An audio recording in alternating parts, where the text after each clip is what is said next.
Hi everyone, I'm John Mearsma, and I'd like to tell you about our Implementing Cisco Emergency Responder version 15 course here at Sunset Learning.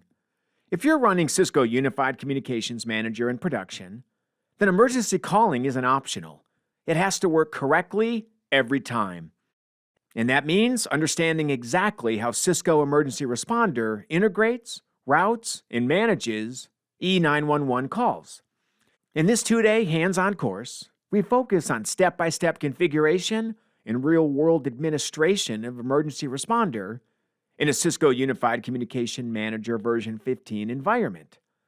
First, you'll learn the architecture behind E911, how Unified Communications Manager and Emergency Responder interact, what happens during an emergency call, and how location information is applied and delivered.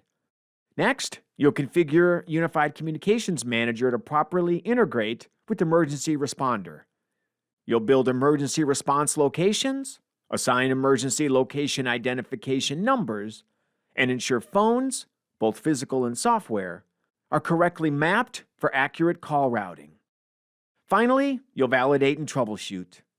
You'll test outbound and inbound emergency dialing, examine alerts, work with ALI records, and understand how to maintain and back up the system. Every lab walks you through the exact administrative tasks you would perform in a live enterprise deployment. This isn't theory.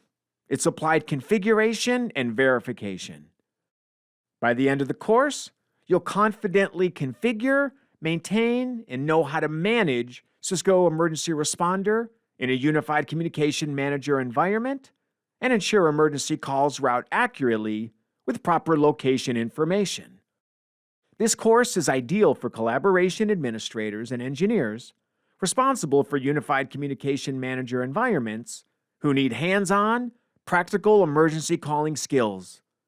Check out our guaranteed to run dates coming soon. Thanks for helping us help you be your technical best.